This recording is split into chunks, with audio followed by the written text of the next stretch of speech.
Going on, guys? I'm a bit more coherent than I was during this morning's stream. I ended up after the stream going downstairs to finish up Secret Window and fell asleep. Ended up taking a nap.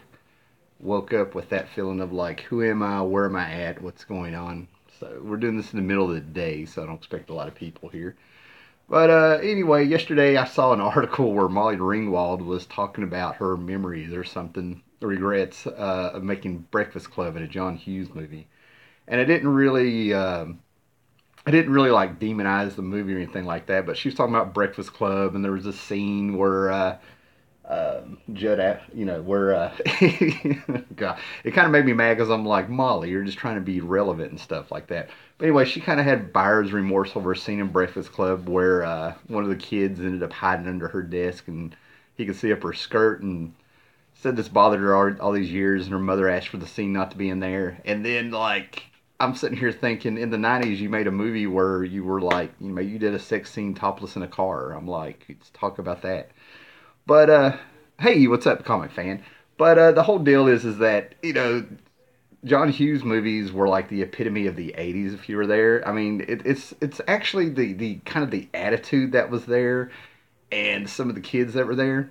Hey, Louis, what's going on? Was pretty relevant to the '80s because it was actually pretty close to how things were in a way with how people acted. The dressed and things like that. I mean, there were some movies that were a bit more realistic, like By the River's Edge and things like that. But when it comes to John Hughes movies, he really nailed a lot of things in the midst of all that comedy and stuff, right? Really had the pulse on of that time. Hey, what's up, Kevin? Man, people are rolling in. Maybe I was wrong about people being home. All right, and hey, Ponaditas, what's up? All right, just give us a second here for everybody to pop up. Today I will be drinking a root beer with butterscotch flavoring called Dang, D-A-N-G. It's a very southern thing. Hughes made great coming of age movies. Exactly, he did. And I'll probably show this, but I'm saving this. Hey, what's up, Matt? Everybody's showing up now, man. But I have some Mothman beer. And if you've watched my channel for a long time, you know my fascination with Mothman. He's actually attacked me in this room before. If you can find the video. I think it was like the last haul of December 2016 or something. In the middle of the video, he crashed through the door and I got a black eye and ripped up. But anyway, I did enough drinking up until I was about 24 for 2 lifetimes, so I don't drink that often. But this Mothman beer may not last the month here. So I got to check that out. All right, now we got people here and stuff like that. Back to John Hughes, but that article yesterday really like just kind of cracked me up. I was like, come on, and I posted all my John Hughes movies, not all of them. The ones that were like the teen awakenings and a few odds and ends, but he did a lot more than just the teen movies and stuff. Home Alone is a big one. Planes, Trains, and Automobiles, one that I keep meaning to buy. And a couple years ago, Zach Galifianakis. I can't remember what the movie was, but Zach Galifianakis was in a movie where I was like, this is just planes, trains, and automobiles, and Zach Galifianakis is John Candy and stuff. Uncle Buck. He actually did the National Lampoon Vacation movies. I have those somewhere, but we're kind of sticking to this. But one of the movies that a lot of people don't realize he did was one of probably the last actually good National Lampoon movie before the vacations and stuff. But he did a movie called Class Reunion. Due Date. That was it. Kevin Kelly. Due Date. That was a movie with Zach in it.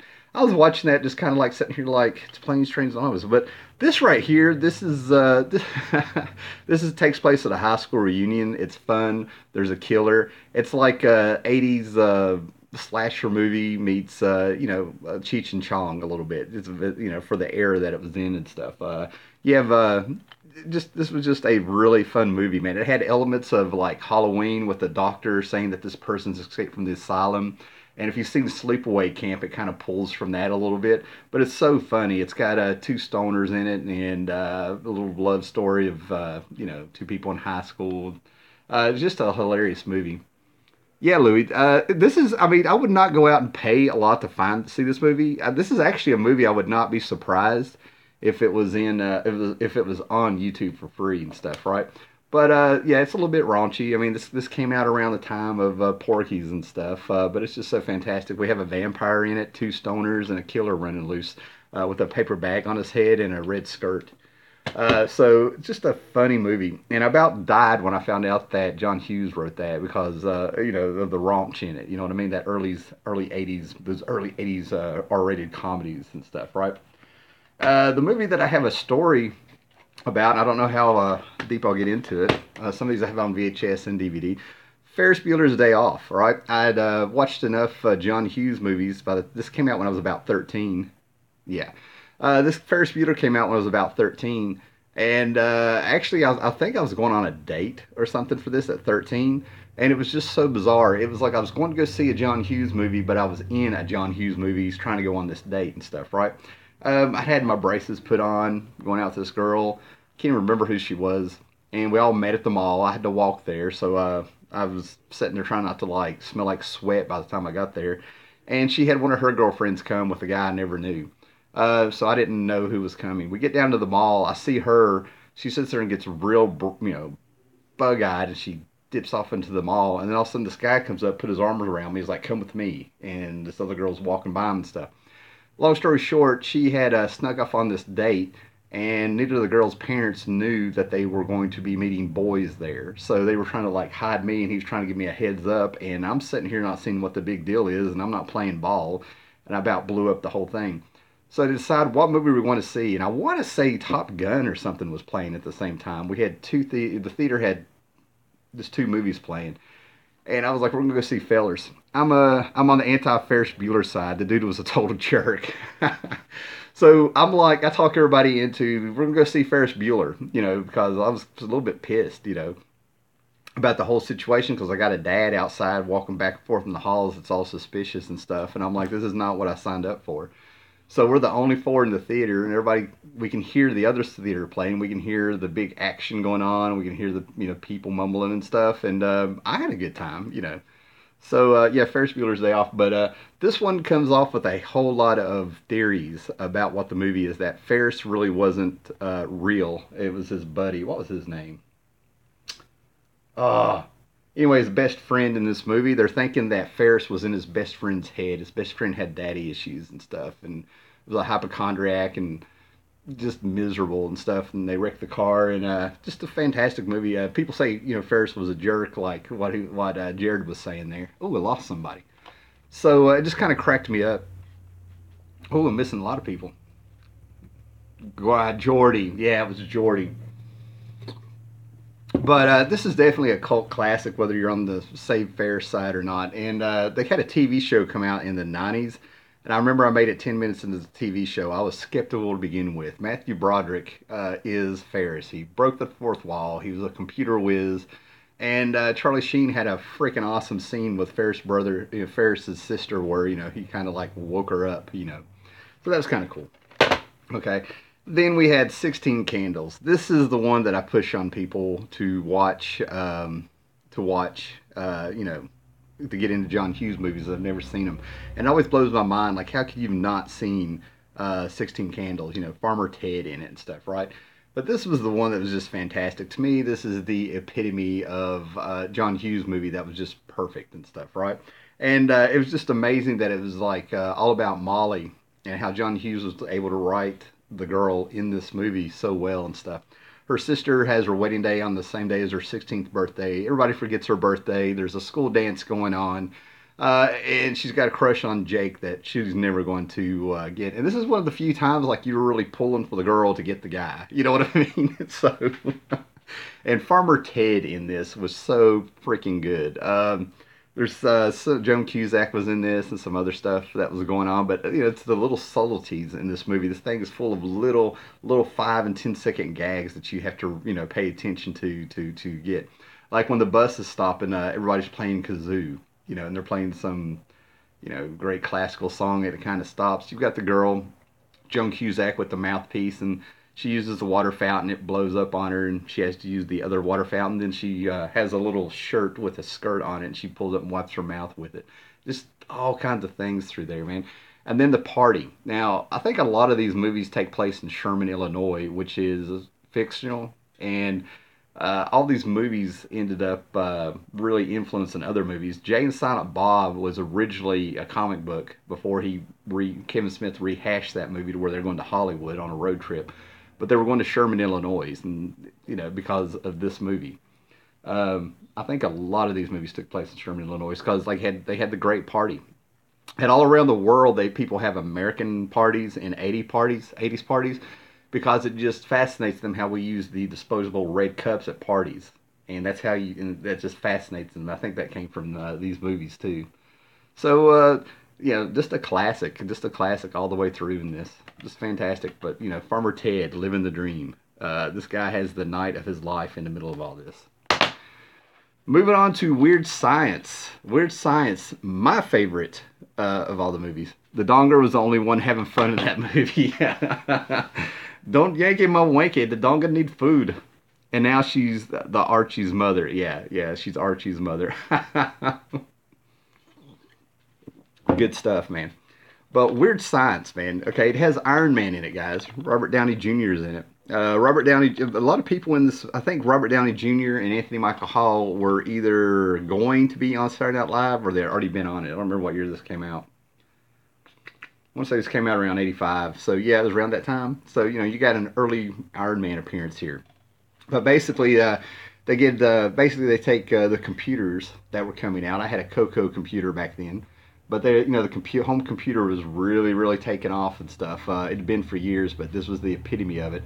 And they have modems and stuff, and these two guys were watching Frankenstein at night, and they decided they're going to make a computer program so they can interact with a girl. They were going to make a virtual reality girl so they could learn what to do. And they turn around, and ends up she's come to life. She's more like a genie. Instead of being in a bottle, she's in the computer. And oh my God, Chet, their brother, the total asshole and stuff. She has the ability to pretty much do anything. She makes them a car. She gets them dressed. She takes them out. Because at the beginning of the movie, these two guys are sitting there watching all the girls play, and they pick out, and one guy's telling the fantasy of, like, we go out with those two girls, and we wine and dine them, we do this, we're going to do that. And they sit around a lot saying things they want to do. Lisa shows up, and turns around, and after this big ceremony with the computer and stuff, and makes them do everything they wanted to do. And it's just a freaking funny movie. Just a classic. And this got turned into a TV show in the 90s. It actually lasted a few years now that I think about it. But Weird Science is just fun. We even get to see a little bit of a Road Warrior pop up in here. Seriously. Just anything and everything happens in that, right? Then you have Ducky. You have Pretty in Pink, where, it's supposed to be about Molly Ringwald being kind of a poor girl and having a crush on this guy and the dance in high school and all this stuff. This one takes a little bit more of a serious tone, okay? This is one of those movies where there's just enough comedy in there to kind of remind you that it's a movie, but it's pretty serious. But this was the movie where Ducky, who ended up being on 2.5 Men with Charlie Sheen, comes out there and he does the big lip sync to this old R&B song and stuff that just kind of made the movie. Everybody fell in love with Ducky on this. When you talk about 80s fashion, he has it all in this one. It's that 80s fashion that nobody really wore, at least around here and stuff, right? But Ducky doesn't get the girl. Ducky actually, in my opinion, for a lot of people, stole the movie and stuff. And then you had the soundtrack. Psychedelic Furs came out with this redone version of their song Pretty in Pink with saxophones. Whatever happened to Andrew McCarthy? I don't know. I'm going to have to look it up. Didn't he make Mannequin or something? I know he was in a couple movies, and he was a Mannequin. St. Elmo's Fire? Oh, man, I should have pulled that out. I had that on VHS. Yeah, St. Elmo's Fire and Mannequin, and there's no telling. There's no telling. I swear it seems like I saw him on a TV show in a rerun or something, somewhere along the line. I don't know. We might have to look him up. Him and Ali Sheedy. See what happened to him and stuff, right? But this is an entertaining movie too, man. It was just really fun, and when she doesn't go with Ducky, I don't care if I'm ruining the ending or not, man. You felt it, So poor Ducky. All right, then he had one where I felt like it was autobiographical. I don't know where he got the idea for this movie. I don't know where he pulled from, but when you watch it, there's just too many things in here that just had to be, man. But it's called She's Having a Baby with Kevin Bacon and what was her name? Elizabeth McGovern. And basically, this thing is just so well done. It's sort of a satiric. It's kind of looking at suburban life and stuff like that. Kevin Bacon falls in love with Elizabeth McGovern. Ducky had his 80s, by the way, of the 50s fashion that only existed in Hollywood. Hmm. Yeah, 50s inspired. Yeah, I can see that. And like, and going back to Pretty in Pink, we're talking about how Ducky dressed and stuff. But yeah, when you consider that he knew the old R&B song because of his mom or grandmother, or somebody listening to it, it kind of gives you a little. If you really pull it apart and look at this and stuff like that, you can kind of see where he probably got that influence. Probably was close to his grandmother or something. I'm actually really glad to hear that that fashion was only in Hollywood, man, because even back then it was like entertaining, but you were like, dear God, I hope nobody finds this 50 years in the future and think we all dressed like that. I was blue jeans, black t-shirt, and mullet, and a denim jacket. But anyway, this one right here, Kevin Bacon falls in love with Elizabeth McGovern in school. I always thought St. Elmo's Fire could have been a Breakfast Club sequel. I always thought that Friends, that TV show, ripped off Breakfast Club for some reason. Or not Breakfast Club, but St. Elmo's Fire and stuff. St. Elmo's Fire was, I think, an attempt at a John Hughes movie showing, young adults in the 80s and things that could happen to them and stuff like that. Breakfast Club is, to me, just an honorary. What were these kids called? They actually called these kids something. That shit were in John Hughes movies. And it'll come to me. But anyway, I'm getting all over the place. But anyway, this thing is stylistic and how it tells the stories. It moves pretty quick, and you're seeing the whole thing through Kevin Bacon's eyes. Weekend at Bernie's got him fired. I'm the only person that did not like those. The Brat Pack. Thanks, Jared. The Brat Pack. These kids end up being known as the Brat Pack. They were supposed to be the future of Hollywood. But anyway, so basically, this one is like tongue in cheek. It keeps a light tone to it, and then at the end of it, as you see him get the girl, and his best friend is a bald one in this and stuff like that, and you come to find out that his best friend's in love with his wife, and you go through his life pretty quick, where he's sitting there like, I spent all my life with this girl. Teen of the '80s checking in. All right, glad to have you here, detective. And but basically, he's a aspiring writer. He ends up getting a job in advertising by lying on his resume and gets caught, and he handles it so well. And the resume is so it's just so colorful and just so creative they wouldn't hire him. And apparently, he wants to be an aspiring writer, and this is his story you come up with. He almost has an affair with a French chick, and he's starting to wonder about what's he done with his life and things like that. And then he reaches a point where he just about loses everything, and we come in with a Kate Bush song that'll just tear you up. This woman's work and stuff, right? This thing is just fantastic. It has you laughing and stuff, and then at the end of it, you're just sitting there like, you son of a bitch, what are you doing to me, John? So yeah, this felt like a more of a personal story, but he even has a hallucination where he's in the suburbs, and I mean he's really in the suburbs, and he's looking around, and he sees everybody mowing their yards, and he's mowing his yard, and he's like, what am I doing? And then he ends up hallucinating like this dance scene that everybody's doing with their lawnmowers and stuff. It's just a funny movie. Pretty in Pink. Okay, and then I have a couple copies of this, right? I have a double pack here of VHS in its own little container here, slipcase of a Breakfast Club, 16 Candles and stuff. But I've had Breakfast Club on DVD twice. It always disappears. I never get mad about it because it's Breakfast Club. It's a chance you take. So I'm down to 2 copies on VHS. And Breakfast Club is probably the John Hughes movie for a lot of people from what I've seen and stuff. One little piece of trivia that I found, if you go look at the movie poster for Texas Chainsaw Massacre 2, they kind of take a little inspiration from the movie poster of these guys, right? So you have the Breakfast Club. Okay, you got the criminal, you got the jock, you got the weirdo, you got the brain, you got the princess and stuff. Pretty much you know, everything that you have in high school when it comes to cliques and stuff, in between back and forth and stuff.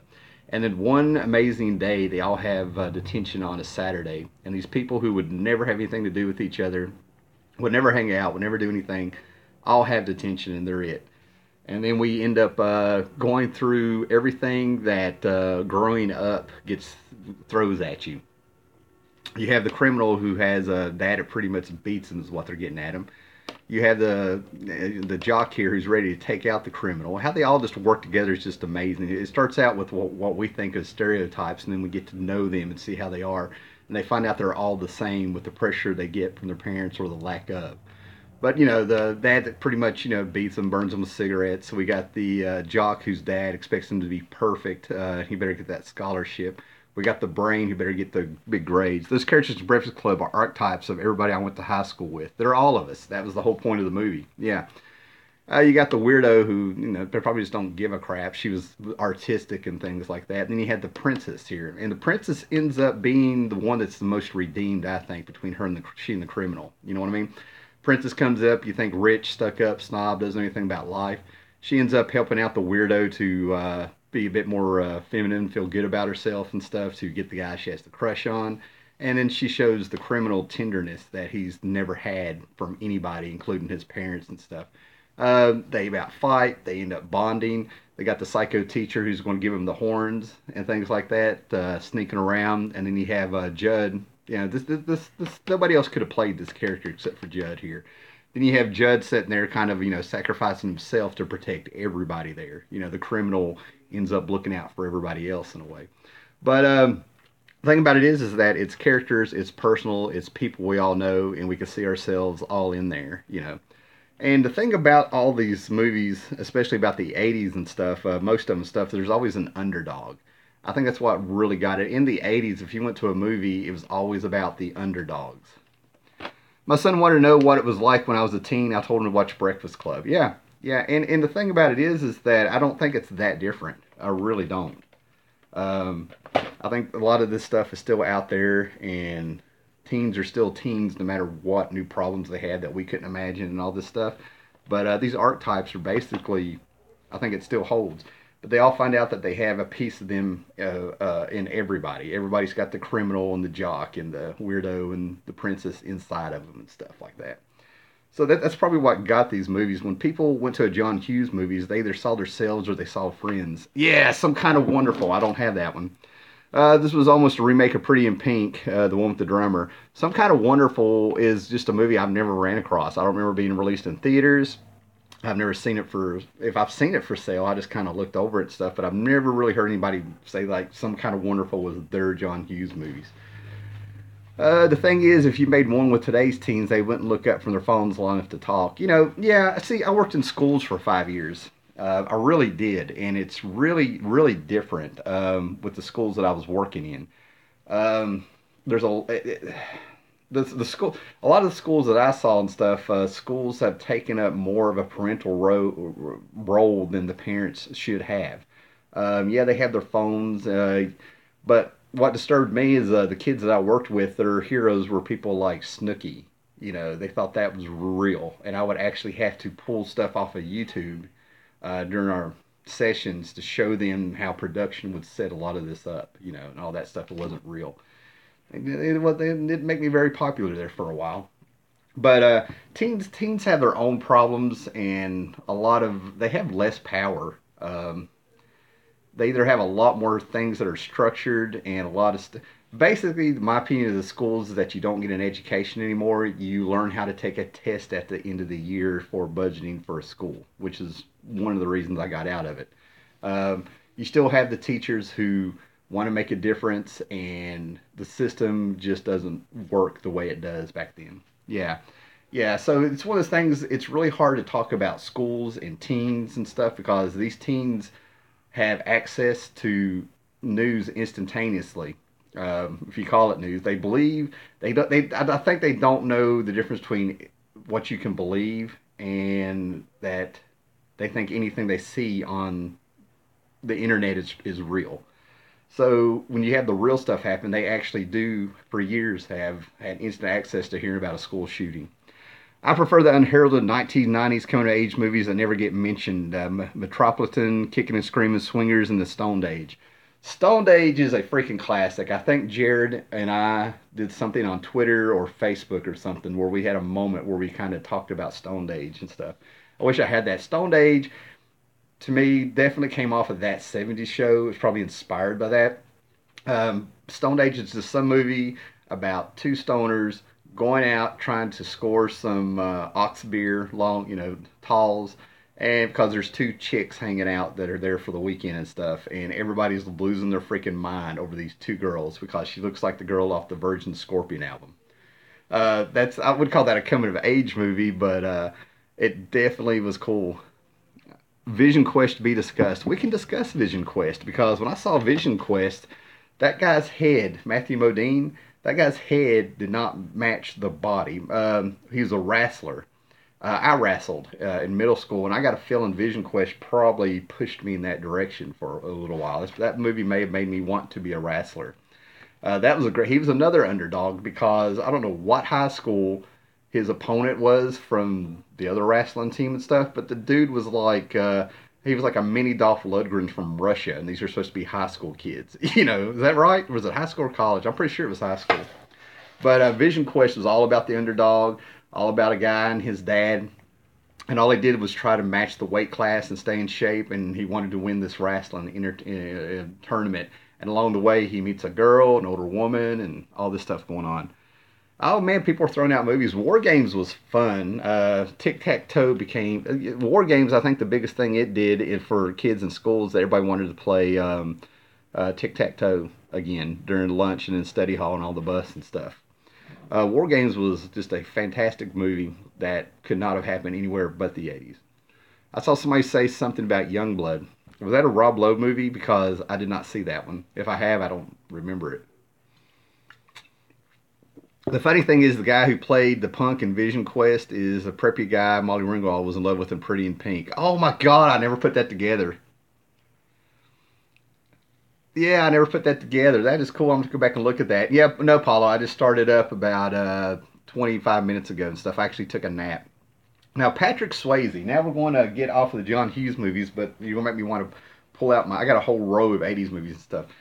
Patrick Swayze is a guy that got a pass on me for every movie he was ever in. I could watch any kind of chick flick or anything that Patrick Swayze was in. I was a fan because the guy was in The Outsiders and he was in Red Dawn.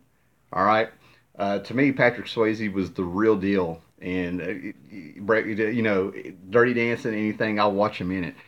In the UK, Breakfast Club was just odd. When we saw it back in the day, we had no reference points. Only in years later did we get around understanding school culture was so different. Yeah. What's the skiing one with the $2 Paperboy? That is Better Off Dead. I want my $2. Better Off Dead. I'm not going to do it. I'm not going to jerk out all my movies and stuff. Better Off Dead was just... Yeah, Better Off Dead was another one of those teen movies that is just fantastic. Savage Steve Holland, I think, is who wrote that, and that was actually his real animation in it. John Cusack was in it. You had the people next door who were just really the weird neighbors who still wore clothes from the 70s and stuff. The dance, it was like they took elements of the John Hughes movies with the teens and stuff like that, and it was completed its own freaking Frankenstein with that movie, man. Just everything about that movie is just so good, so good. Swayze was the man. Next of Kin was such a great Next of Kin was a great movie. Yeah. Please tell me you've seen Tapeheads. Please, I can't. Even though you said please, I don't know if I've seen Tapeheads before or not. Yeah, leave a little description there. Maybe I have or haven't. Roadhouse. Yeah, okay. I'm the only guy that does not like Roadhouse. Even though, you know, Sam Elliott is the man. Roadhouse is just one of those movies where it was just too much testosterone for me. I mean, that is one of those movies that I'll watch and I'm just sort of like, oh my God, that to me, that movie was too much. And it had everything I should have wanted. You know, it had Jeff Healey in it, right? Yeah. It had Jeff Healey in it. It had Sam Elliott in it, okay? It had Terry Funk in it and all this stuff. There were so many things. It had Patrick Swayze in it. Too Manly for the Mouse. You heard me. I watched that movie, man, and I'm sort of like, guys, you know, I mean, even the girls acted tough. I mean, you go to a bar. Maybe the problem is I went to a lot of bars back in my day, and actually up to about 2 or 3 years ago, and all this stuff like that. And I have never seen a bar so bad and so tough that somebody had a switchblade built into their boot. You know, I know they're out there. I'm sure they are, but but I don't know. Yeah, Too Manly for the Mouse. I own it. Yeah. People talk about Roadhouse as their favorite Swayze movie and stuff, and I just keep my mouth shut and I let them have it because I'm just sort of like, oh man, you know, nobody ever turned themselves off. Even when Swayze was by himself in that movie, he was still working out and still flexing when he was supposed to have been, you know, by himself. the drama that just followed that guy just was like, it's one of those movies where Swayze, it was like the whole universe just had Swayze as the center of it, it's one of the reasons I couldn't. That's the one that, when I tried to watch Twilight, it was the first thing that it was like that chick was the center of the universe and stuff, and I'm like, couldn't do it. Tape Heads with John Cusack, Tim Robbins, follow-up movie, The Sure Thing. One of the strangest, funniest movies you'll ever see. I'm definitely going to look it up.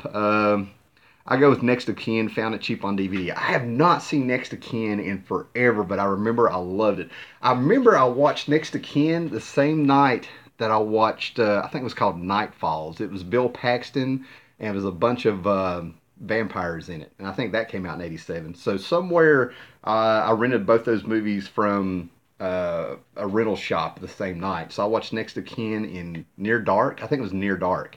Near Dark at the same night. So yeah. Man, this turned out to be fun. Okay. Yeah, Near Dark. Fantastic movie. I loved it. Okay.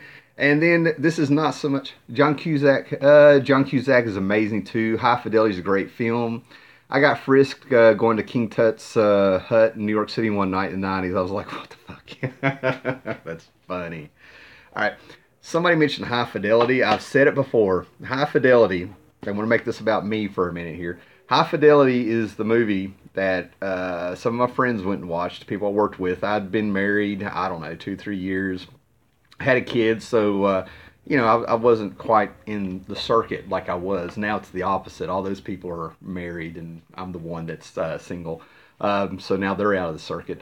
But this was a movie they would, I'd see them at work, or I might see them out, and one or two of them actually called me. I had about, seriously, 4 or 5 people were like, you have to see this movie. This is you, Tim.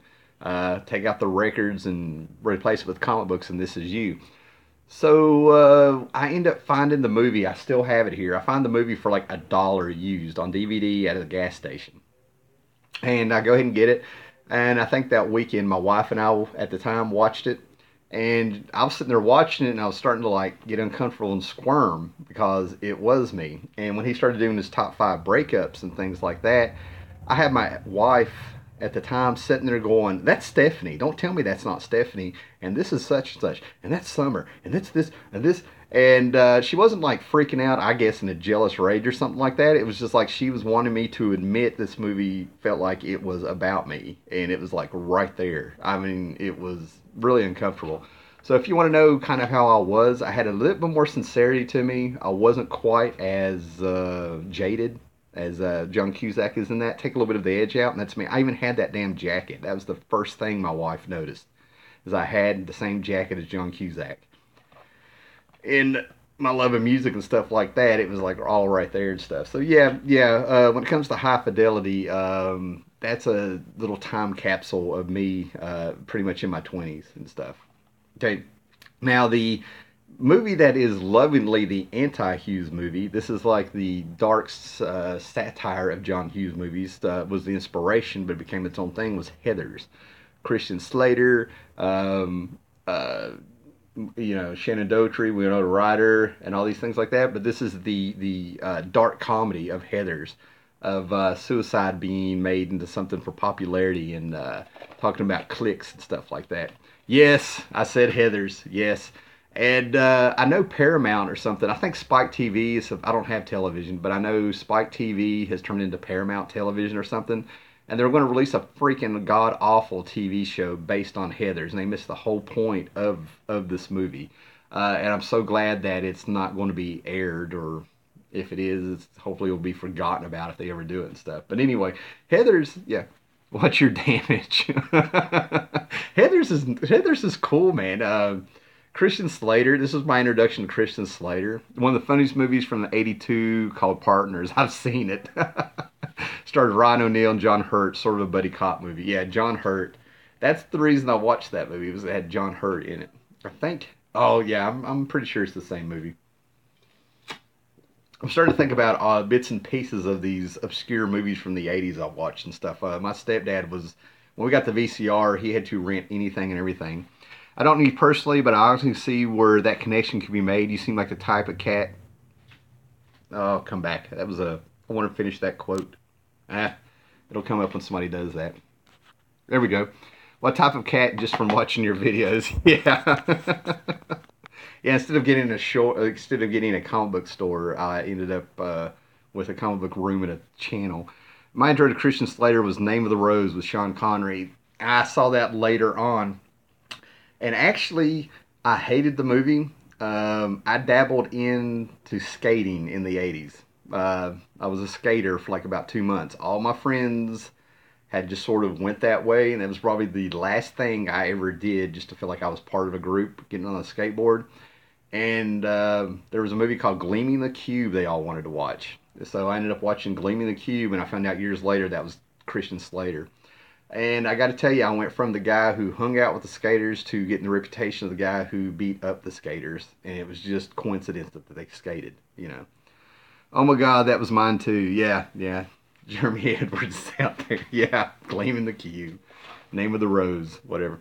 But Heathers is just a time. Yeah, cool. But Heathers is a great movie. I love Heathers. Heathers is the one that I can put in there, and it's not for nostalgia. It's for the dark comedy and the freaking out, and it's just fantastic. There's a part where I think Christian Slater and Winona sit there and I think they punch each other just to like calm each other down or something. I'm gonna have to watch this again. I'm all over the place with it.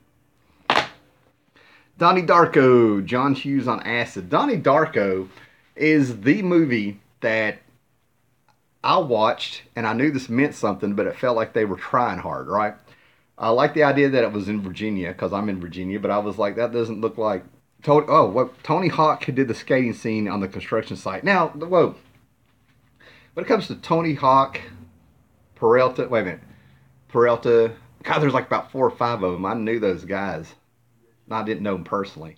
No. Tony Hawk ended up being one of those guys who, I don't know how he handled the skating scene because he's the complete opposite of the jerks that the skaters were back then. They all weren't jerks and stuff, and I still see skaters around. But that breed of, in the 80s, that breed of Lord of Dogtown wannabe and stuff like that, unreal. They were just unreal. They were asking for everything they got into. All right.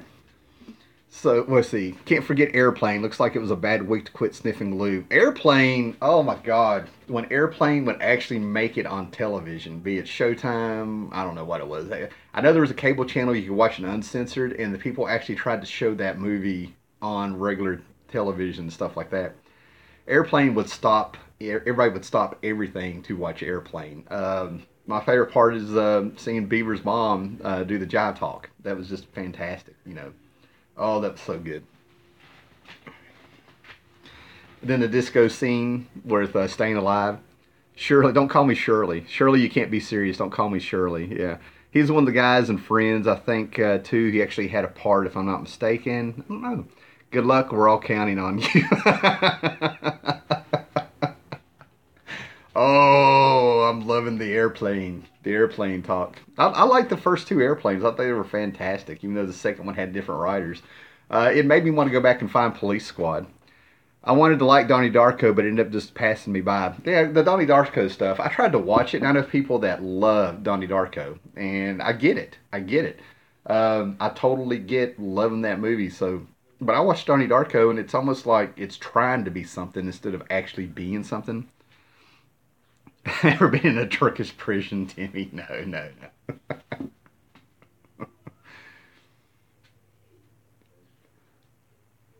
Did you like Gladiator movies? Gladiator movies. I'm not sure which movies you're pertaining to.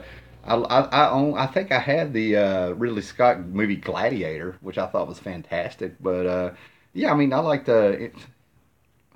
oh. Gladiator movies from Airplane. I'm missing this one and I feel so bad. He's referencing something in Airplane and it's not clicking with me. Might be time to watch it. Actually, I think the last time I watched Airplane was like 5 years ago. But the scenes I like are the scenes I like and stuff. I get the first 2 mixed up. The pilot said it to the kid. Do you like Gladiator movies? Oh, yeah. I know you're talking about when he brought in the little kid because he wanted to see the pilot. You know when Scraps rose up against your leg, Billy? I remember that one. Do you have clearance? Clarence? Over, under, Roger. What's the vector, Victor? Over what? Roger, Roger. Oh, this is funny. Somebody's going to pop in right now and just see me sitting there going, Roger, over. Sure, yeah, all this stuff. I think we just need to do like a big video about the airplane movies, man. Oh, it's so quotable. Oh man! All right, guys. Well, I think that's all I have. I'm ready to like pull out this other stack of '80s movies to go through them now after what everybody's done here. So appreciate everybody popping in. Any more questions there before I get out of here? Alrighty. Well, guys, thumb it up. Share this video on whatever social media you want to. Subscribe and hit the bell button. It seems like every time I'm doing one of these live shows, I get inspired for another one. So then maybe there'll be another one sooner or later. All right, guys, check you out. Thanks. Checking out. Later.